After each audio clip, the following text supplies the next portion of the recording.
This is the Business Day TV Q&A and I'm Collete Price. The Gauteng Enterprise Propeller is an organization tasked with growing a number of small enterprises in the Gauteng province. CEO Saki Zamxaka joins us now to shed some light on how the sector is faring in light of the closure of numerous small businesses over the past year.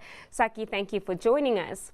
So apart from the pandemic, it's always been amongst the most challenged sectors. What role has the GEP played over the years in easing some of these challenges? Thank you, Collete. The GEP was created, as you said, to be the entity in the province that supports small businesses, both financially and with also non-financial support. So over the years, there's been various programs of incubation. There's been, training of young people to be entrepreneurs. There's been partnerships with other entities. But what happened last year during the pandemic is that the province announced that it would put an additional 250 million into the entity to get it to do more for small businesses. And the idea was that that 250 million must be used in partnerships. So this was the announcement made by the Premier, and that there would be partnerships with various public and private entities. I joined the entity in April, and we've been busy in the last couple of months negotiating some of these partnerships with both public and private entities. Since the announcement, various entities have approached the GEP to try and partner with us.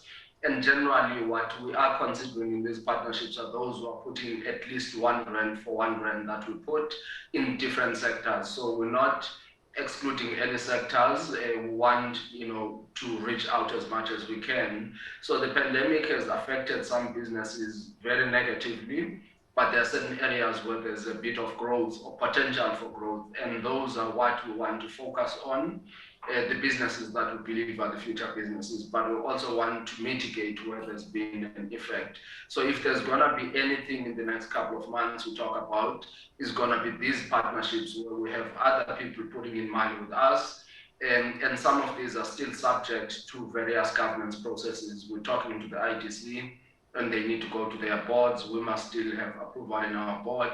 There's a private entity that wants to work with us on retail and property. We're looking at agriculture, intensive agriculture in the province. So there's quite a lot of partnerships that will be showing, and we're open on them until the money runs out. So Saki, speaking about these partnerships and some of the funds that you've mentioned, relief funds were awarded to some business owners to help weather the COVID-19 pandemic after its effects. How effective were these funds to some of these small businesses that were awarded?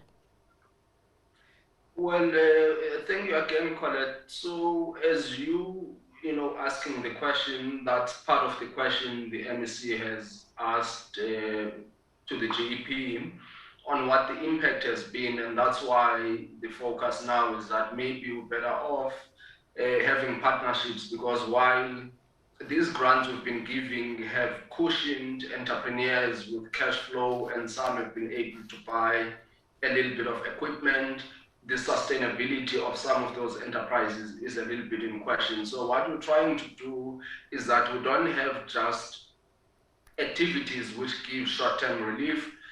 Short-term relief, yes, may be needed because some of these businesses had zero income during the pandemic. So short-term relief is needed, but what you need is either working capital that's going to give them runway for a longer period of time, or that where they need to upgrade either software or systems or whatever it is that they need to do to be ready for the future. And that really is where the focus is going to be. So the impact hasn't been as great as we would have liked. It had an effect of cushioning to those that received the assistance. It cushioned the effect a little bit. But what we're really looking at is to make sure that we lift these businesses post-pandemic, if there's ever going to be such a thing as a post-COVID period. Indeed.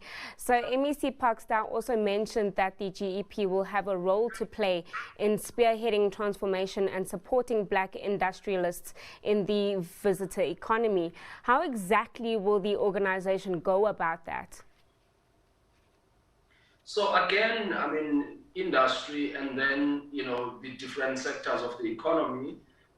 So transformation is unfortunately one of the things we got to do in South Africa. And the first part is the historical one, which is race-based. I mean, we've seen stats now showing us that the majority of individuals in top positions still remain white in South Africa, and the majority of Africans, who are about 80%, still occupy less than 20% of top positions. So race in South Africa is still a big thing. So we need to make sure that transformation achieves that. But also we know that gender relations have still been a challenge in South Africa. Again, if you look at stats, whether in business or employment, women are not fairly represented.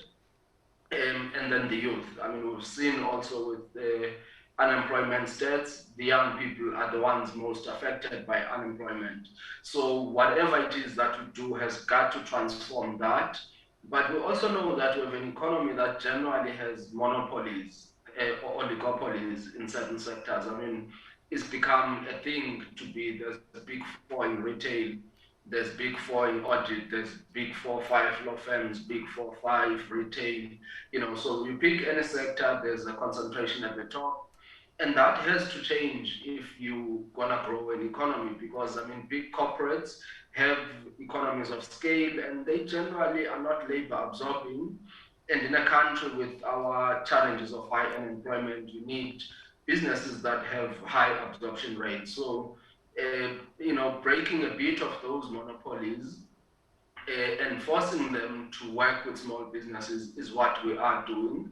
So we're also working with the Competition Commission. I mean, there are mergers and acquisitions which were done, and we need those entities to comply. They made some certain commitments on what they were going to do. So yes, that's a long way of basically saying transformation, whether it's industrial, the visitor economy. I mean, Gauteng attracts a lot of business tourism, and that business tourism then attracts leisure because, somebody comes for a meeting, but they got to eat something. In the evening, they need to go and maybe have a drink or meet somebody in a restaurant or in a hotel.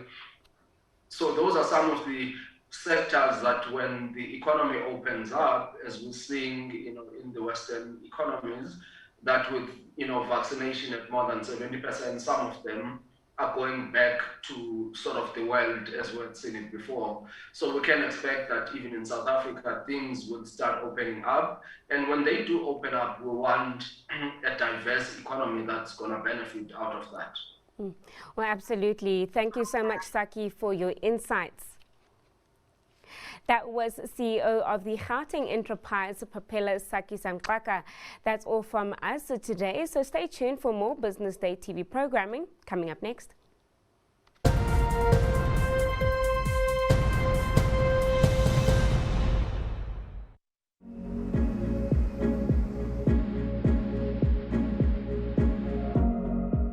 If you partner with someone who understands change, change changes.